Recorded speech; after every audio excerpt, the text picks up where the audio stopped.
박서진 부사관, 앞으로 나와. 서진이 당당히 걸어 나왔습니다. 군복은 완벽했습니다.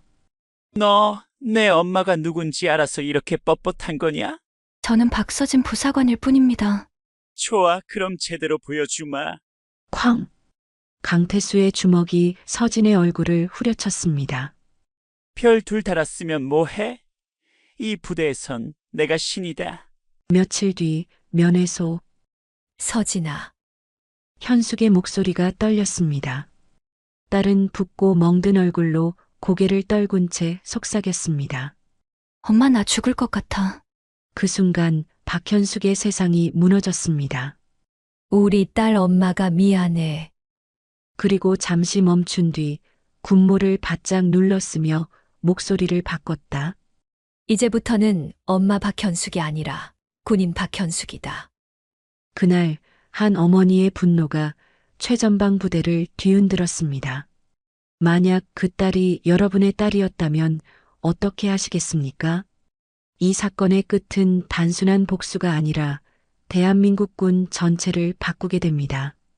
여러분의 생각을 댓글로 남겨주세요. 그리고 정의로운 이야기를 더 많은 분들이 함께 볼 수 있도록 구독과 좋아요 눌러주시면 큰 힘이 됩니다. 지금 바로 시작하겠습니다. 새벽 5시 서울 근교 군관사에서는 이미 하루가 시작되고 있었습니다. 박현숙 소장은 침실에서 일어나자마자 습관적으로 시계를 확인했습니다. 정확히 5시였습니다. 30년 군 생활이 만들어낸 생체 시계는 알람 시계보다도 정확했습니다. 현숙은 옷장에서 군복을 꺼내며 깊은 숨을 들이마셨습니다. 다림질이 완벽하게 된 군복 위로 2개의 별이 반짝였습니다. 별 2개. 소장. 한국군 역사상 몇 안 되는 여성 장성 중 한 명이었습니다. 하지만 지금 현숙의 마음속에는 별보다 더 소중한 것이 자리 잡고 있었습니다. 거울 앞에서 군복을 입으며 현숙은 속으로 중얼거렸습니다. 군인은 원칙으로 서지만 엄마는 아이로 산다. 나는 그 사이에 서 있구나. 이 말이 현숙의 전부였습니다. 30년간 원칙과 명령으로 살아온 군인 박현숙. 하지만 20년간 딸 하나만 바라보며 살아온 엄마 박현숙. 2개의 정체성이 현숙의 가슴 속에서 매일 아침 부딪혔습니다. 창문을 열어 젖히자 아침 공기와 함께 태극기가 바람에 펄럭이는 소리가 들렸습니다. 관사 앞마당에 걸린 태극기는 오늘도 당당하게 휘날리고 있었습니다. 빨간색과 파란색이 선명한 태극 문양이 새벽 햇살을 받아 눈부시게 빛났습니다. 현숙은 잠시 그 모습을 바라보며 가슴에 손을 얹었습니다. 이 나라를 지키는 군인으로서의 자부심이 가슴 깊숙이에서 뜨겁게 올라왔습니다. 하지만 그 순간 부엌에서 냉장고 문 여는 소리가 들렸습니다. 현숙은 태극기에서 시선을 돌려 부엌으로 향했습니다. 냉장고에서 김과 단무지, 우엉, 계란을 꺼내며 현숙의 표정이 부드러워졌습니다. 딸 서진이 어릴 때부터 좋아했던 김밥 재료들이었습니다. 우리 진이가 이걸 얼마나 좋아하는지. 현숙의 손은 능숙하게 움직였습니다. 밥을 짓고 계란을 부치고 우엉을 달콤하게 볶았습니다. 김밥을 만드는 현숙의 손길은 군대에서 부하들에게 명령을 내릴 때와는 전혀 달랐습니다. 부드럽고 세심하고 사랑이 가득했습니다. 김 위에 밥을 펼치며 현숙은 딸 생각에 빠졌습니다. 서진이 부사관 학교를 갓 졸업하고 최전방 부대에 자원했을 때의 일이 선명하게 떠올랐습니다. 그날 서진은 현숙의 집무실을 찾아와 단호한 목소리로 말했습니다. 엄마, 난 내 힘으로 인정받을 거야. 엄마 이름 뒤에 숨고 싶지 않아. 현숙은 그때 딸의 결연한 표정을 잊을 수 없었습니다. 자신과 똑같은 눈빛이었습니다. 포기하지 않는 눈빛, 앞으로 나아가려는 의지가 담긴 눈빛이었습니다.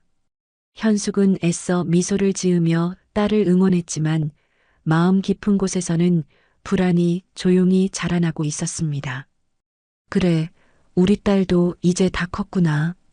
하지만 입으로는 그렇게 말하면서도 현숙의 가슴 한구석에서는 알 수 없는 불안감이 꿈틀거렸습니다. 최전방 부대. 그곳은 현숙도 잘 아는 곳이었습니다. 군기가 엄격하고 위계 질서가 철저한 곳. 특히 여군에게는 더욱 힘든 환경이었습니다. 김밥을 정성스럽게 말면서 현숙은 서진의 어린 시절을 떠올렸습니다. 유치원에서 돌아온 서진이 엄마 김밥 만들어줘라고 조르던 모습. 소풍 전날 밤 늦게까지 김밥을 싸주면서 우리 딸 친구들과 맛있게 먹어라고 웃으며 말하던 자신의 모습. 그때는 모든 게 단순했습니다. 딸이 원하는 걸 해주고, 딸이 아프면 병원에 데려가고, 딸이 기뻐하면 함께 웃었습니다. 하지만 이제 서진은 현숙이 손 닿지 않는 곳에서 자신의 길을 걷고 있었습니다. 도시락에 김밥을 정성스럽게 담으면서 현숙은 창밖을 다시 바라봤습니다. 태극기는 여전히 펄럭이고 있었습니다. 그 태극기 아래서 현숙은 군인이었습니다.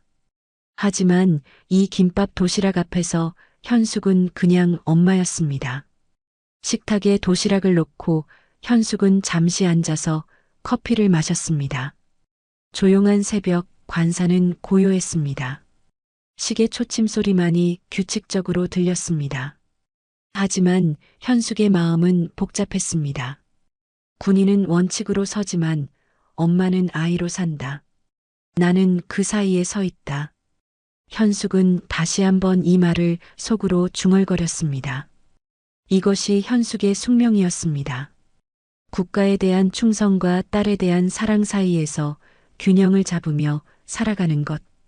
시계를 보니 6시 30분이 다 되어가고 있었습니다. 출근 준비를 마친 현숙은 도시락을 들고 현관으로 향했습니다. 신발장 옆 거울에서 마지막으로 군복 상태를 점검했습니다. 완벽했습니다. 별 2개가 어깨에서 위엄 있게 빛나고 있었습니다. 관용차가 기다리고 있었습니다. 운전병이 바른 자세로 경례를 했고 현숙도 정확하게 답례했습니다. 차에 타면서 현숙은 오늘 하루 일정을 머릿속으로 정리했습니다. 부대 시찰, 간부 회의, 보고서 검토. 바쁜 하루가 될 것이었습니다. 차창 밖으로 아침 풍경이 지나갔습니다. 출근하는 사람들, 등교하는 학생들, 문을 여는 상점들. 평범한 일상이었습니다. 현숙은 이 평범한 일상을 지키는 것이 자신의 임무라고 생각했습니다. 하지만 동시에 자신의 딸도 이런 평범한 일상을 누릴 권리가 있다고 생각했습니다. 서진이 배속된 최전방 육군 보병대대는 철책선에서 불과 2km 떨어진 곳에 위치해 있었습니다. 이곳은 국가 안보의 최전선이자 동시에 군기와 위계 질서가 가장 엄격한 곳이기도 했습니다. 서진은 이곳에서 자신의 실력을 증명하고 싶었지만 현실은 생각보다 훨씬 가혹했습니다. 강태수 중령은 이 부대의 실질적인 지배자였습니다. 45살의 그는 20년 넘게 이 부대에서 근무하며 자신만의 왕국을 건설해 왔습니다. 키가 크고 건장한 체격에 언제나 차갑게 가라앉은 눈빛을 하고 있었습니다. 강태수에게는 규정보다 자신의 기분이 우선이었고 명령보다 자신의 뜻이 절대적이었습니다. 이 부대에서는 내가 곧 법이다. 강태수가 입버릇처럼 하는 말이었습니다. 그리고 실제로 그랬습니다. 부대 내에서 강태수의 말에 반대하는 사람은 아무도 없었습니다. 모두가 그를 두려워했기 때문입니다. 오성민 대위는 강태수의 충실한 앞잡이였습니다. 32살의 오성민은 강태수보다 계급은 낮았지만 강태수의 비위를 맞추는 데 있어서는 타의 추종을 풀어했습니다. 마른 체격에 날카로운 눈빛을 가진 오성민은 강태수의 뜻을 받들어 부대원들을 통제하는 역할을 맡고 있었습니다. 서진이 부대에 배속된 지 일주일째 되던 날 문제가 시작되었습니다.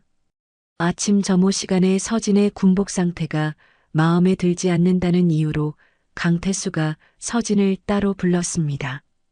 박서진 부사관, 앞으로 나와. 서진은 당당하게 앞으로 나섰습니다. 군복은 완벽했고 자세도 흠잡을 데 없었습니다. 하지만 강태수의 눈에는 그 모든 것이 건방져 보였습니다. 너 혹시 내 엄마가 누군지 알고 있어서 이렇게 당당한 거냐? 서진의 얼굴이 굳어졌습니다. 바로 이것이었습니다. 서진이 가장 듣기 싫어하는 말이었습니다. 서진은 똑바로 강태수를 바라보며 대답했습니다. 저는 박서진 부사관일 뿐입니다. 다른 것은 상관없습니다. 강태수의 입꼬리가 비틀어졌습니다. 그래, 그럼 여기서는 박서진 부사관으로만 대우받고 싶다는 뜻이지? 그렇습니다.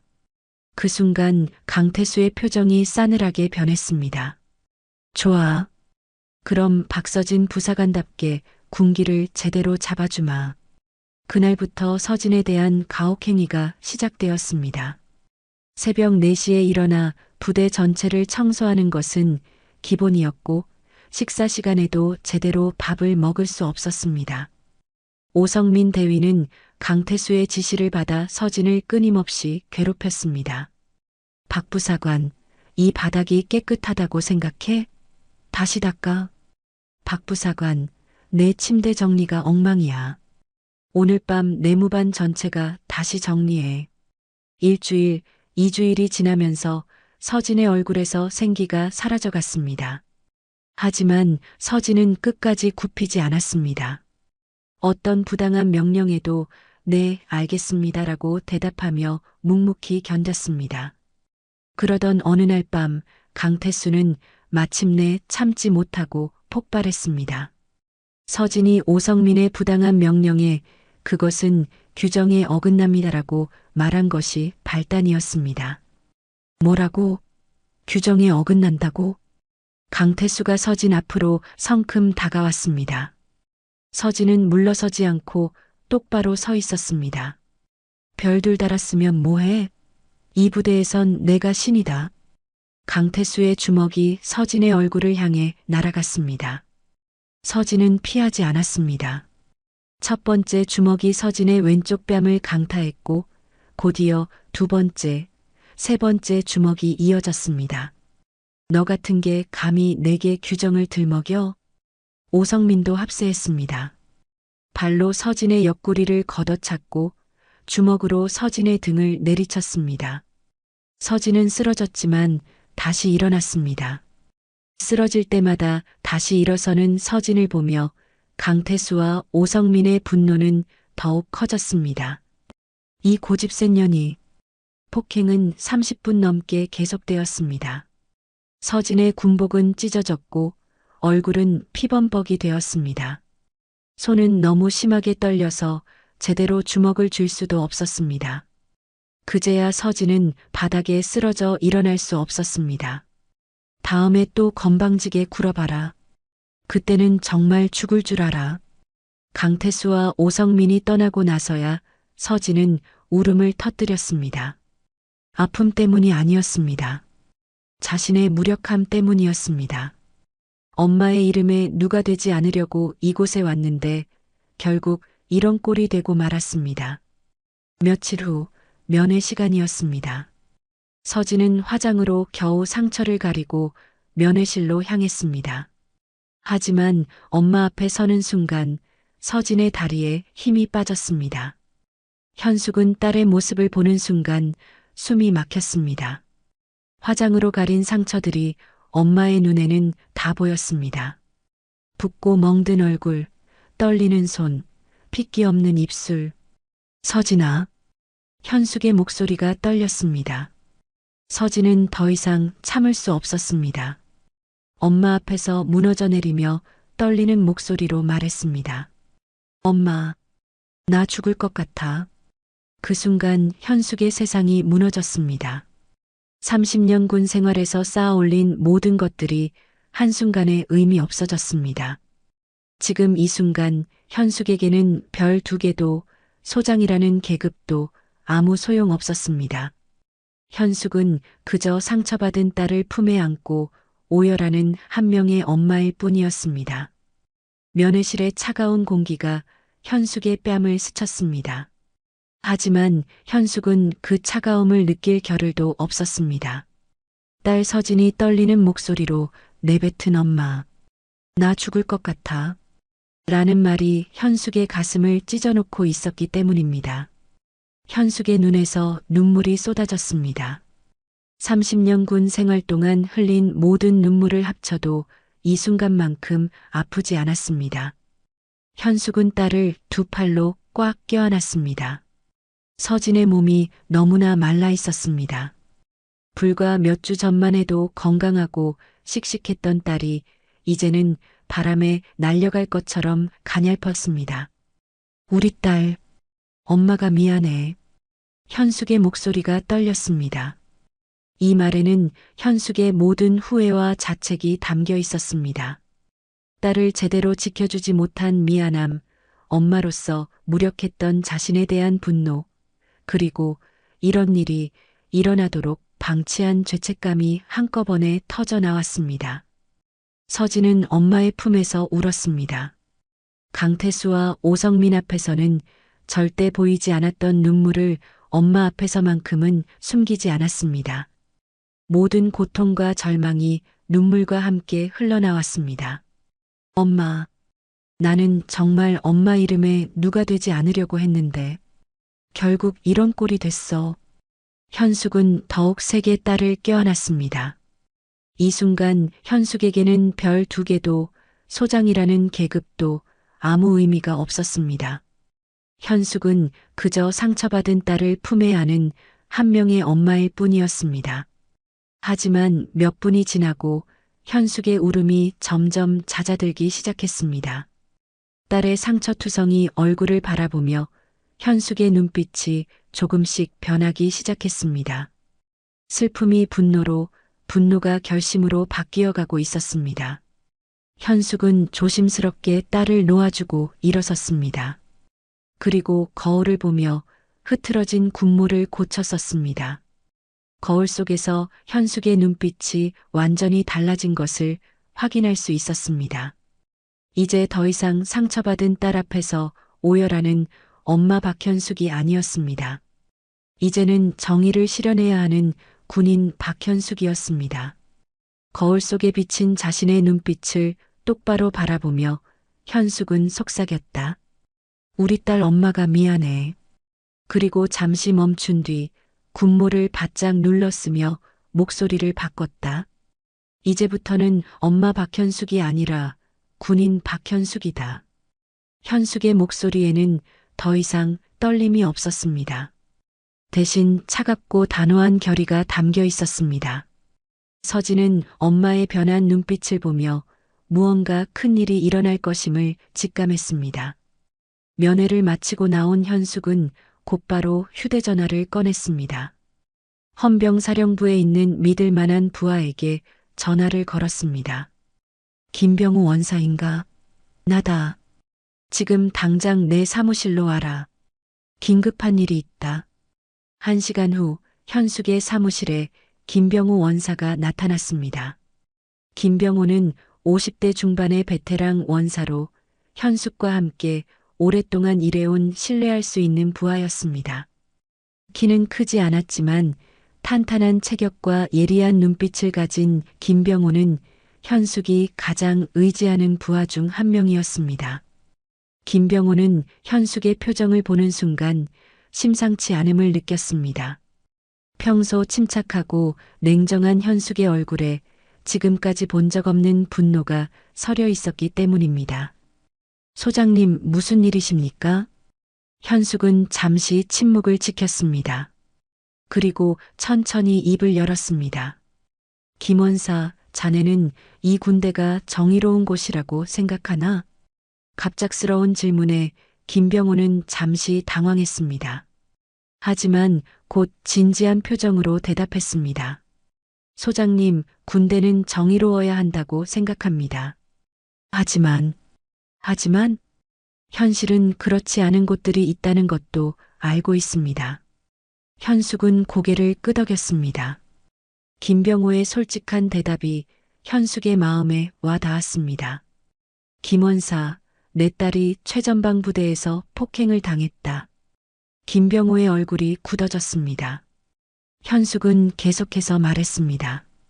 강태수 중령과 오성민 대위가 내 딸을 가혹하게 폭행했다. 군기잡기라는 명목으로 말이야. 김병호는 주먹을 꽉 쥐었습니다. 군 간부가 부하를 폭행하는 것은 명백한 범죄였습니다. 더군다나 그 피해자가 현숙의 딸이라니. 소장님, 이 부대 썩은 지 오래입니다. 김병호의 목소리에는 분노가 담겨 있었습니다. 사실 김병호도 그 부대의 문제점들을 어느 정도 알고 있었습니다. 하지만 증거가 없었고 무엇보다 강태수의 세력이 만만치 않았기 때문에 쉽게 손을 댈 수 없었습니다. 그동안 우리가 너무 안일했던 것 같다. 이제라도 바로 잡아야 한다. 김병호의 말에 현숙은 깊이 공감했습니다. 그동안 현숙도 이런 문제들이 있다는 것을 어렴풋이 알고 있었지만 직접적으로 나서지는 않았습니다. 하지만 이제는 달랐습니다. 자신의 딸이 피해자가 된 이상 더 이상 방관할 수 없었습니다. 현숙은 책상 서랍에서 헌병사령부 권한 서류를 꺼냈습니다. 이 서류가 있으면 어떤 부대든 수사할 수 있는 권한을 가질 수 있었습니다. 좋다. 헌병사령부 권한으로 직접 수사하겠다. 현숙의 목소리는 단호했습니다. 이 말에는 더 이상 물러설 수 없다는 의지가 담겨 있었습니다. 김병호는 현숙의 결의를 보며 마음이 뜨거워졌습니다. 소장님, 제가 도와드리겠습니다. 고맙다, 김원사. 하지만 이 일은 위험할 수도 있다. 강태수의 세력이 만만치 않을 테니까. 소장님, 저도 군인입니다. 정의를 위해서라면 어떤 위험도 감수하겠습니다. 현숙은 김병호를 바라보며 고마움을 느꼈습니다. 이런 부하가 있기에 현숙도 용기를 낼 수 있었습니다. 그럼 내일부터 시작하자. 모든 증거를 수집하고 관련자들을 조사해야 한다. 네, 소장님. 반드시 진실을 밝혀내겠습니다. 그날 밤 현숙은 사무실에서 홀로 생각에 잠겼습니다. 창밖으로 보이는 태극기가 어둠 속에서도 바람에 펄럭이고 있었습니다. 현숙은 그 태극기를 바라보며 다짐했습니다. 군인으로서의 정의를 그리고 엄마로서의 사랑을 모두 지켜내겠다고. 다음 날 오전 10시 최전방 부대 상공에 헬기 소리가 울려 퍼졌습니다. 웅웅거리는 헬기 소리에 부대 전체가 술렁이기 시작했습니다. 연병장에서 훈련 중이던 병사들은 고개를 들어 하늘을 바라봤고 막사에서 업무를 보던 간부들은 창밖으로 몰려나왔습니다. 저게 뭐야? 훈련용 헬기가 아닌 것 같은데? 저 헬기 헌병사령부 소속 아냐? 병사들의 수군거림이 커졌습니다. 헬기는 점점 가까워지더니 연병장 한복판에 착륙했습니다. 로터가 돌면서 일으키는 바람에 흙먼지가 사방으로 날렸습니다. 모든 이들이 숨을 죽이고 헬기를 바라봤습니다. 헬기에서 내린 사람은 박현숙 소장이었습니다. 군복 위에 별 2개가 햇빛을 받아 번쩍였습니다. 현숙의 얼굴은 차갑고 단호했습니다. 그 뒤로 김병호 원사와 헌병 수사관들이 따라 내렸습니다. 부대 본부에서 이 광경을 지켜본 강태수 중령의 얼굴이 순간 굳어졌습니다. 박현숙 소장이 직접 이 부대에 온 이유를 모를 리 없었습니다. 분명 서진의 일 때문일 것이었습니다. 대위, 지금 당장 내 사무실로 와. 강태수가 오성민 대위를 불렀습니다. 오성민은 창밖으로 내려다 보이는 헬기를 보며 불안해했습니다. 평소 자신만만했던 얼굴에 처음으로 당황스러운 표정이 스쳤습니다. 강태수의 사무실에서 긴급회의가 시작되었습니다. 강태수는 책상에 주먹을 내리치며 소리쳤습니다. 이런 젠장, 저 여자가 직접 올 줄은 몰랐어. 오성민은 입술을 깨물며 물었습니다. 중령님, 어떻게 하시겠습니까? 혹시 서진이가 뭔가 말했을까요? 그래서 내가 처음부터 말했잖아. 확실하게 입을 막아놔야 한다고. 강태수의 눈빛이 험악해졌습니다. 지금까지 이 부대에서 자신이 쌓아온 모든 것이 무너질 위기였습니다. 20년 넘게 이 부대를 자신의 왕국으로 만들어 온 강태수에게는 절대 받아들일 수 없는 일이었습니다. 오대위 잘 들어. 입만 뻥긋해봐라. 별 2개도 나한테 무릎 꿇을 거다. 강태수의 목소리에는 위협이 가득했습니다. 하지만 그 위협 속에는 공포도 섞여 있었습니다. 지금까지 절대적이었던 자신의 권력이 흔들릴 수 있다는 두려움이었습니다. 중령님, 저는 아무것도 모릅니다. 그냥 군기잡기로 약간 혼낸 것뿐이라고 하겠습니다. 오성민도 불안해하며 대답했습니다. 하지만 그의 목소리에는 확신이 없었습니다. 한편 부대 다른 곳에서는 김병호 원사가 은밀한 작업을 진행하고 있었습니다. 김병호는 며칠 전부터 이 부대의 내부 정보를 수집해 왔습니다.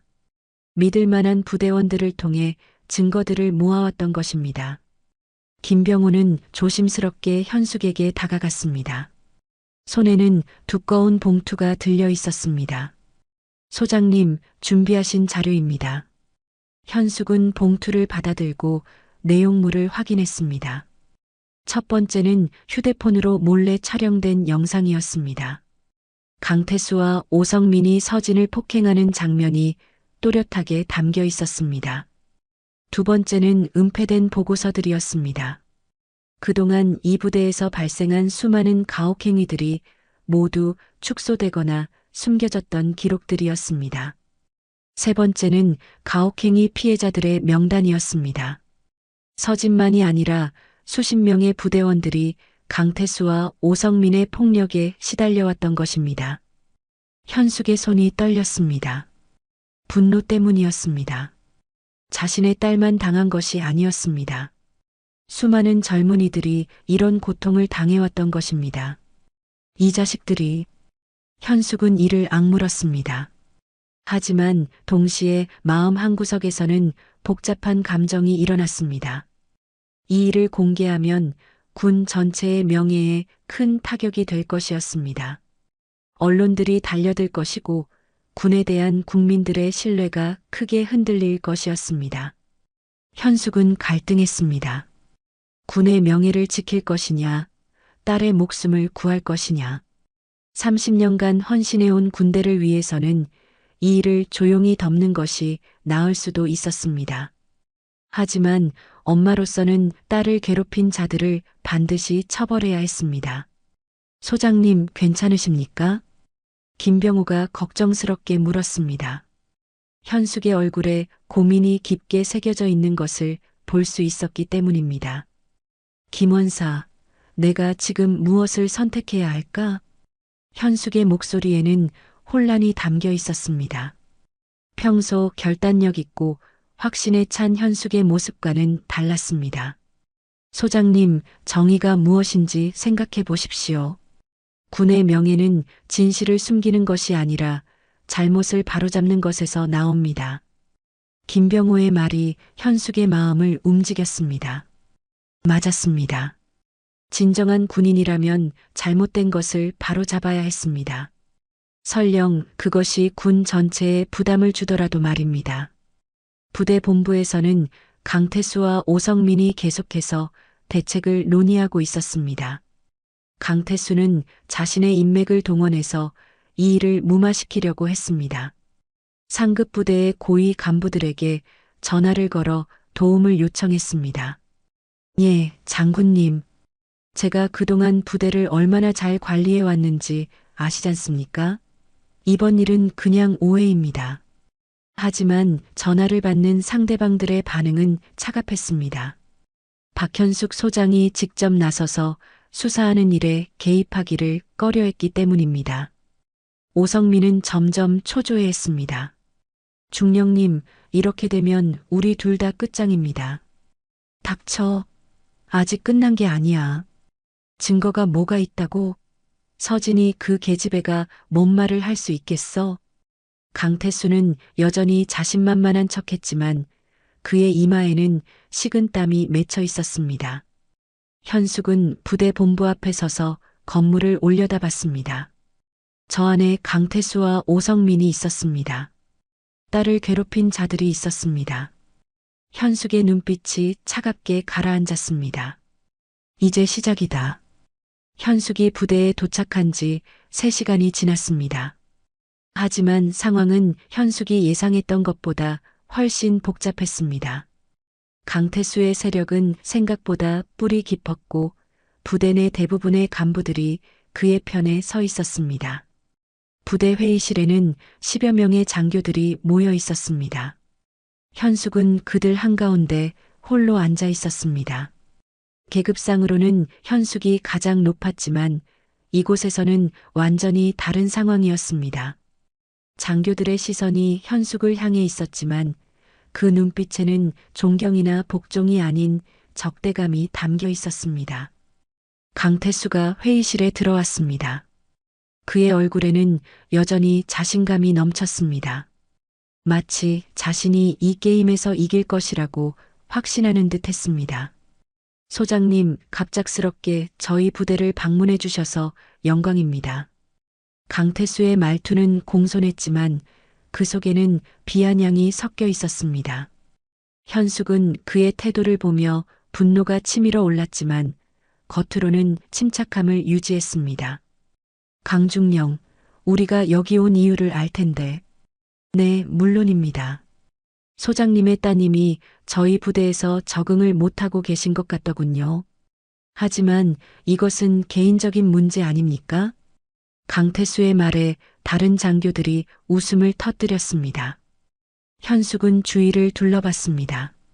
모든 장교들이 강태수의 편이었습니다. 자신은 완전히 고립되어 있었습니다. 개인적인 문제? 부하를 폭행한 것이 개인적인 문제라고? 현숙의 목소리가 높아졌습니다. 하지만 강태수는 여전히 여유로웠습니다. 폭행이라니요, 소장님. 그냥 군기잡기였을 뿐입니다. 소장님도 군인이시니 아시지 않습니까? 때로는 강한 지도가 필요하다는 것을. 오성민 대위가 앞으로 나섰습니다. 그의 얼굴에는 비웃음이 가득했습니다. 소장님, 죄송하지만 세상은 그렇게 안 돌아갑니다. 오성민의 말에 현숙의 가슴이 철렁했습니다. 이 말 속에는 현숙의 권위를 완전히 무시하는 태도가 담겨 있었습니다. 별 2개를 단 소장을 향해 대위가 감히 이런 말을 할 수 있다는 것 자체가 충격이었습니다. 대위, 지금 뭐라고 했나? 현숙의 목소리가 떨렸습니다. 분노와 당황이 섞인 떨림이었습니다. 현실을 말씀드린 겁니다, 소장님. 이 부대에서는 강중령님의 말이 곧 법입니다. 소장님이라고 해서 그것을 바꿀 수는 없어요. 회의실이 조용해졌습니다. 모든 장교들이 숨을 죽이고 현숙의 반응을 지켜봤습니다. 현숙은 주먹을 꽉 쥐었습니다. 하지만 무력감이 밀려왔습니다. 여기서는 자신이 아무것도 할 수 없다는 것을 깨달았기 때문입니다. 한편 부대 다른 곳에서는 더욱 끔찍한 일이 벌어지고 있었습니다. 강태수의 지시로 서진이 격리된 건물에서 다시 한번 폭행이 시작되었습니다. 이번에는 현숙이 부대에 와 있다는 이유로 더욱 가혹했습니다. 너 때문에 우리가 얼마나 곤란해졌는지 아냐? 부사관 둘이 서진을 끌고 가며 소리쳤습니다. 서진은 이미 며칠 전 폭행으로 인해 몸 상태가 좋지 않았습니다. 하지만 그들은 서진의 상태를 전혀 고려하지 않았습니다. 좁은 방에 갇힌 서진은 다시 한번 폭행을 당했습니다. 이번에는 더욱 체계적이고 잔인했습니다. 그들은 서진의 정신을 완전히 무너뜨리려고 했습니다. 너희 엄마가 와서 뭘 할 수 있을 것 같냐? 여기서는 아무것도 할 수 없어. 서진은 바닥에 쓰러져 신음했습니다. 하지만 그때 서진의 입에서 절규가 터져 나왔습니다. 엄마, 제발 오지 마세요. 엄마까지 망가져요. 서진의 목소리는 처절했습니다. 자신의 고통보다도 엄마가 다칠까봐 걱정하는 마음이 더 컸습니다. 서진은 알고 있었습니다. 이 부대에서는 아무리 높은 계급이라도 강태수를 상대할 수 없다는 것을. 회의실로 돌아가서 현숙은 더욱 절망적인 소식을 들어야 했습니다. 김병우 원사가 어둠 속에서 수집한 증거들이 모두 사라진 것입니다. 폭행 영상이 담긴 휴대폰은 압수되었고 은폐된 보고서들은 불타버렸으며 피해자 명단은 찢어져서 버려졌습니다. 소장님, 증거들이 모두 사라졌습니다. 김병고 원사가 절망적인 목소리로 보고했습니다. 현숙의 얼굴이 하얗게 질렸습니다. 그동안 준비한 모든 것이 한순간에 물거품이 되어버린 것입니다. 강태수가 비웃음을 터뜨렸습니다. 소장님, 아무래도 헛수고를 하신 것 같네요. 여기에는 문제될 만한 증거가 아무것도 없습니다. 현숙은 무력감에 사로잡혔습니다. 자신이 가져온 모든 무기가 사라져버렸습니다. 이제 남은 것은 서진의 증언뿐이었지만 서진은 지금 격리되어 있어서 만날 수도 없었습니다. 소장님께서는 딸을 너무 걱정하신 나머지 잘못된 판단을 하신 것 같습니다. 오성민이 다시 한번 비아냥거렸습니다. 그의 말에 다른 장교들도 고개를 끄덕였습니다. 현숙은 완전히 고립되었습니다. 현숙의 눈에 눈물이 맺혔습니다. 30년 군 생활에서 이렇게 무력감을 느껴본 적이 없었습니다. 자신의 딸을 지키지 못할 뿐만 아니라 오히려 딸을 더 위험에 빠뜨린 것 같았습니다. 어깨에 달린 별 2개가 무겁게 느껴졌습니다. 이 별들이 무슨 소용이 있단 말입니까? 딸 하나 지키지 못하는 별이 무슨 의미가 있단 말입니까? 현숙의 군복도, 권위도 모든 것이 무의미하게 느껴졌습니다. 강태수가 승리의 미소를 지으며 말했습니다. 소장님, 이제 그만 돌아가시는 게 어떨까요? 딸분도 곧 정상적인 군 생활에 적응할 테니까요. 현숙은 대답할 수 없었습니다. 목구멍이 메어서 말이 나오지 않았습니다. 김병우 원사도 고개를 숙이고 있었습니다. 모든 것이 끝난 것처럼 보였습니다. 회의실을 나서는 현숙의 발걸음은 무거웠습니다. 복도를 걸으며 현숙은 생각했습니다. 내가 무엇을 위해 30년을 군인으로 살아왔던가? 이런 식으로 무너질 줄 알았다면. 밖으로 나온 현숙은 헬기를 바라봤습니다. 몇 시간 전 의기양양하게 타고 온 헬기가 이제는 패배의 상징처럼 보였습니다. 현숙의 어깨가 떨렸습니다. 좌절과 분노, 그리고 딸에 대한 걱정이 한꺼번에 몰려왔습니다. 밤이 깊어갔습니다. 부대 밖 언덕 위에 현숙이 홀로 앉아 있었습니다. 멀리 부대 건물들에서 새어나오는 불빛이 어둠 속에서 깜빡였습니다.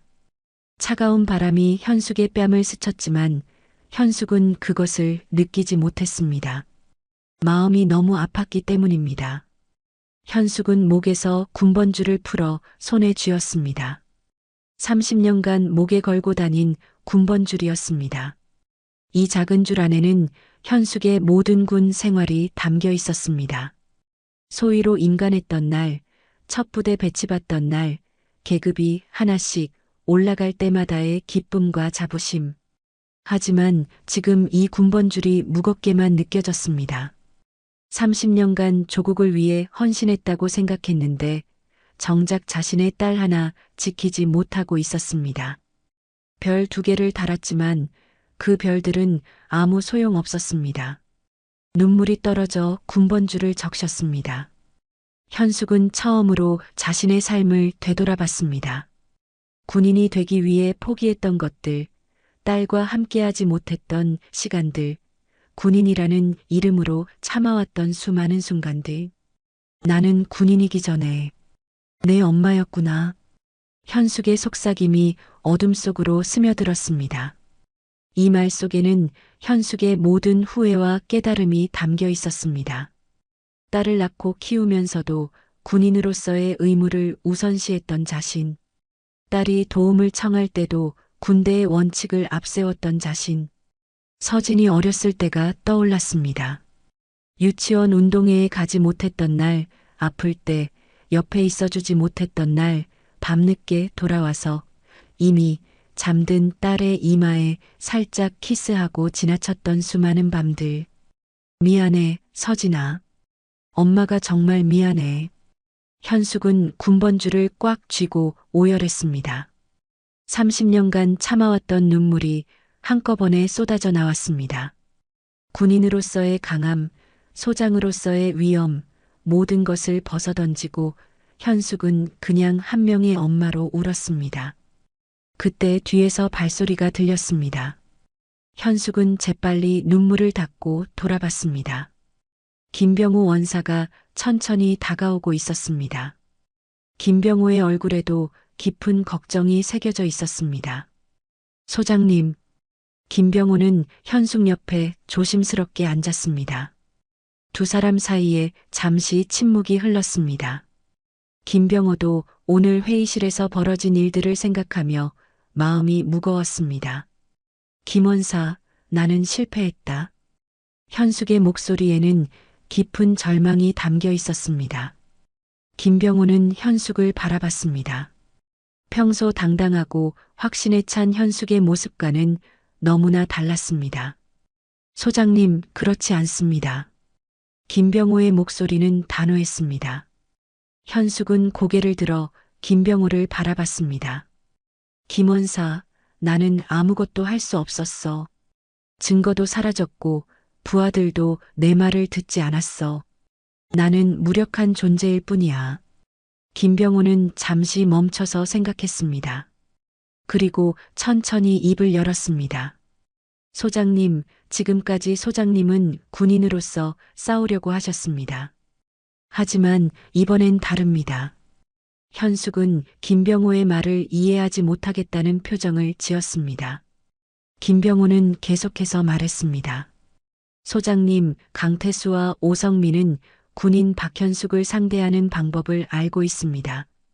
하지만 엄마 박현숙을 상대하는 방법은 모릅니다. 김병호가 일어서며 현숙을 향해 외쳤습니다. 소장님, 이제는 군인으로서가 아니라 어머니로서 싸워주십시오. 김병호의 외침이 깊은 밤을 가로질렀습니다. 현숙의 가슴이 뛰기 시작했습니다. 김병호의 말이 현숙의 마음 깊은 곳을 건드렸기 때문입니다. 어머니로서 싸운다는 게 무슨 뜻이야? 소장님, 지금까지는 군대의 규정과 절차에 따라 움직이려고 하셨습니다. 하지만 이제는 다릅니다. 소장님은 딸을 지키려는 어머니입니다. 어머니에게는 군대의 규정보다 더 강한 힘이 있습니다. 김병호의 말에 현숙의 눈빛이 변하기 시작했습니다. 맞았습니다. 지금까지 현숙은 군인으로서의 원칙에 매여 있었습니다. 하지만 이제는 달라야 했습니다. 김원사 말이 맞다. 나는 지금까지 군인 박현숙으로만 살려고 했어. 하지만 이제는 현숙이 천천히 일어났습니다. 그리고 군번줄을 다시 목에 걸었습니다. 하지만 이번에는 의미가 달랐습니다. 이제 이 군번줄은 단순히 군인의 상징이 아니었습니다. 딸을 지키기 위해 싸우는 엄마의 결이었습니다. 군인 박현숙과 엄마 박현숙. 이제 두 얼굴 모두를 써야 한다. 현숙의 목소리에 다시 힘이 생겼습니다. 김병호는 현숙의 변화를 보며 안도의 미소를 지었습니다. 그렇습니다, 소장님. 군인의 권위와 어머니의 사랑, 둘 다 현숙님의 무기입니다. 현숙은 부대를 바라봤습니다. 저 안에서 딸이 고통받고 있었습니다. 강태수와 오성민이 승리감에 젖어 있을 것이었습니다. 하지만 이제는 달랐습니다. 김원사, 강태수는 군인 박현숙과 싸우는 법은 알고 있어. 하지만 분노한 어머니와 싸우는 법은 모를 거야. 현숙의 눈에 다시 불꽃이 타올랐습니다. 하지만 이번 불꽃은 이전과 달랐습니다. 군인으로서의 차가운 분노가 아니라 어머니로서의 뜨거운 분노였습니다. 내 딸을 건드린 것은 강태수의 가장 큰 실수였어. 현숙은 군모를 바로 쓰고 어깨를 펴셨습니다. 별 2개가 다시 빛을 발했습니다. 하지만 이제 그 별들의 의미가 달랐습니다. 국가를 위한 별이 아니라 딸을 위한 별이었습니다. 김원사, 내일부터 다시 시작한다. 하지만 이번에는 다른 방식으로. 김병호가 경례를 했습니다. 명령만 내려주십시오, 소장님. 현숙은 마지막으로 부대를 바라봤습니다. 내일이면 모든 것이 달라질 것이었습니다. 강태수는 아직 모르고 있었습니다. 자신이 깨워서는 안 될 존재를 깨웠다는 것을. 바람이 다시 불어왔습니다. 하지만 이번에는 현숙이 그 바람을 맞받아 섰습니다. 군번줄이 바람에 살짝 흔들렸지만 현숙의 결심은 흔들리지 않았습니다. 서진아, 엄마가 간다. 이번에는 정말로. 새벽 5시 부대 전체가 긴급히 봉쇄되었습니다. 갑작스럽게 울려 퍼진 사이렌 소리에 모든 부대원들이 막사에서 뛰어나왔습니다. 연병장 위로 검은색 헬기 세대가 착륙했고 완전 무장한 헌병 특수부대원들이 일제히 내렸습니다. 이게 뭔 일이야? 헌병 특수부대가 왜 여기에? 병사들은 웅성거리며 상황을 파악하려 했습니다. 하지만 곧 모든 부대원들에게 집합 명령이 떨어졌습니다. 연병장에 모인 수백 명의 장병들은 숨을 죽이고 상황을 지켜봤습니다. 현숙이 헬기에서 내렸습니다. 어제와는 완전히 다른 모습이었습니다. 군복은 완벽했고 어깨에 별 2개가 새벽 햇살을 받아 빛났습니다. 하지만 무엇보다 현숙의 눈빛이 달랐습니다. 차갑고 단호했지만 그 안에는 타오르는 분노가 담겨 있었습니다. 김병호 원사가 현숙에게 다가와 보고했습니다. 소장님, 모든 준비가 완료되었습니다. 좋다. 시작하자. 현숙의 목소리는 낮았지만 위력적이었습니다. 헌병 특수부대원들이 일제히 부대 본부로 향했습니다. 그들의 움직임은 정확하고 신속했습니다. 부대 본부에서는 강태수와 오성민이 급히 대책을 논의하고 있었습니다. 창밖으로 보이는 헌병 특수부대의 모습에 2 사람의 얼굴이 하얗게 질렸습니다. 중령님, 이제 어떻게 하죠? 오성민의 목소리가 떨렸습니다. 어제까지만 해도 자신만만했던 그의 모습은 온데간데 없었습니다. 아직 끝난 게 아니야. 저들에게 증거가 뭐가 있다고? 강태수는 여전히 버티려 했지만 그의 목소리에도 불안이 섞여 있었습니다. 바로 그때 사무실 문이 열리며 현숙이 들어왔습니다. 뒤로는 헌병 특수부대원들이 따라왔습니다. 강태수와 오성민은 자리에서 일어나 현숙을 마주봤습니다. 긴장감이 사무실을 가득 채웠습니다. 3 사람은 서로를 바라보며 침묵을 지켰습니다. 강태수가 먼저 입을 열었습니다. 소장님, 이게 무슨 짓입니까? 우리 부대를 이렇게 포위하다니. 현숙은 대답하지 않고 천천히 강태수에게 다가갔습니다.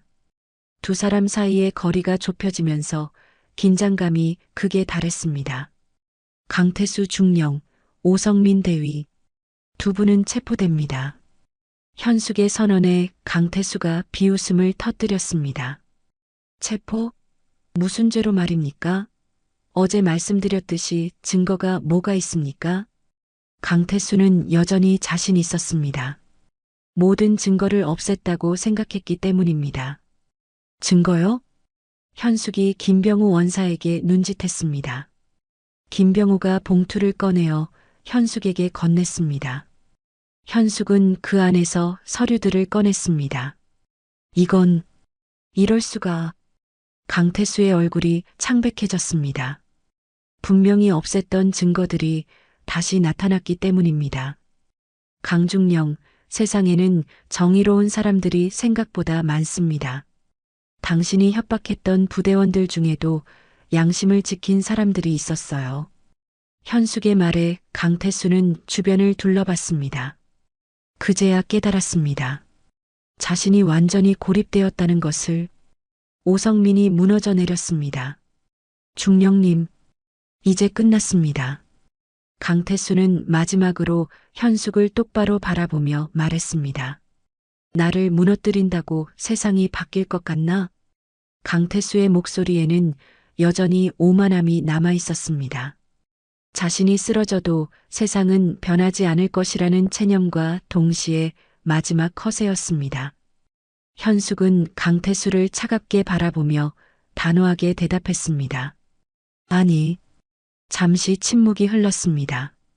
그리고 현숙이 계속해서 말했습니다.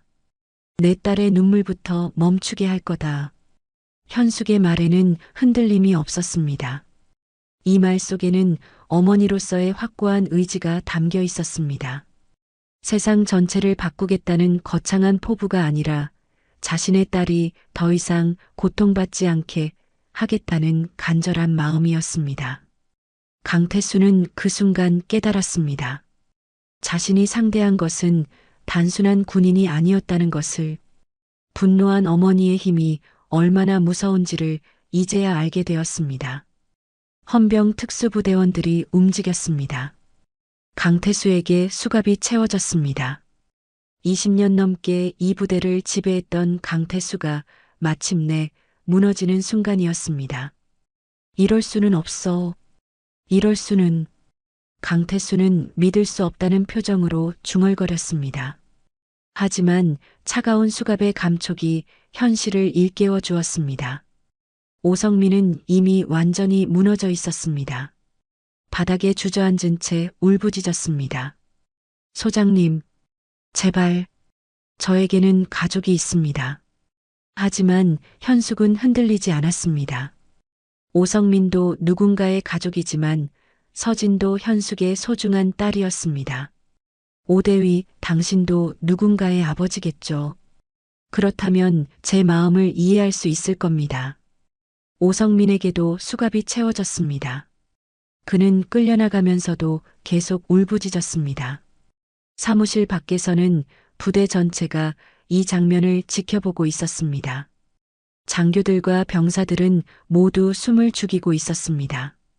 아무도 감히 소리를 내지 못했습니다. 연병장에 모인 부대원들 사이로 속삭임이 퍼졌습니다. 강중령이 잡혔다. 드디어 이 부대도 바뀌겠구나. 박 소장님, 정말 대단하시다.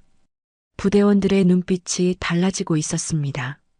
그동안 강태수의 폭정에 눌려 살았던 그들에게 희망이 보이기 시작했습니다. 현숙은 연병장으로 나와 부대원들을 바라봤습니다. 수백 명의 젊은 장병들이 현숙을 바라보고 있었습니다. 그들의 눈에는 존경과 감사가 담겨 있었습니다. 부대원 여러분, 현숙의 목소리가 연병장에 울려 퍼졌습니다. 오늘부터 이 부대는 달라질 것입니다. 더 이상 폭력과 협박이 있어서는 안 됩니다. 우리는 모두 이 나라를 지키는 소중한 전사들입니다. 부대원들이 고개를 끄덕였습니다. 오랫동안 기다려왔던 말이었습니다. 강태수와 오성민이 헬기로 끌려가는 모습을 보며 현숙은 깊은 숨을 쉬었습니다. 드디어 끝났습니다. 딸의 눈물을 멈추게 할 수 있었습니다. 김병우 원사가 다가와 말했습니다. 소장님, 이제 정말 끝났습니다. 현숙은 고개를 끄덕였습니다. 하지만 이것은 끝이 아니라 새로운 시작이었습니다. 이제 이 부대를 제대로 된 부대로 만들어야 했습니다. 한 달 후 군사재판장의 웅장한 건물 앞에는 많은 사람들이 모여 있었습니다. 언론진, 군 관계자들, 그리고 사건에 관심을 가진 시민들까지 모든 이들이 오늘 선고를 기다리고 있었습니다. 재판장 안에서 판사가 판결을 선고했습니다. 피고인 강태수에게는 징역 3년과 군에서 제명 처분을, 피고인 오성민에게는 징역 2년과 군에서 제명 처분을 선고한다. 법정안이 조용해졌습니다. 강태수는 고개를 숙인 채 아무 말도 하지 않았습니다. 오성민은 눈물을 흘리며 가족들을 바라봤습니다. 법의 정의가 실현되는 순간이었습니다. 재판장을 나서며 현숙은 깊은 숨을 쉬었습니다. 마침내 모든 것이 끝났습니다. 딸을 괴롭힌 자들이 합당한 처벌을 받았습니다. 법이 살아있다는 것을 확인할 수 있었습니다.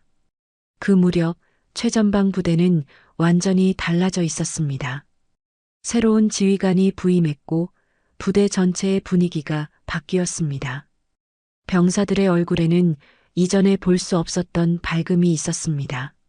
한 병사가 동료에게 속삭였습니다. 이제야 우리도 숨쉬고 살겠다.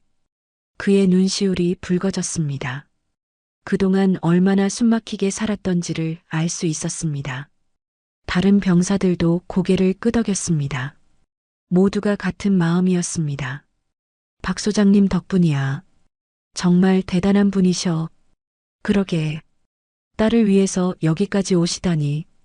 병사들의 대화는 감사와 존경으로 가득했습니다.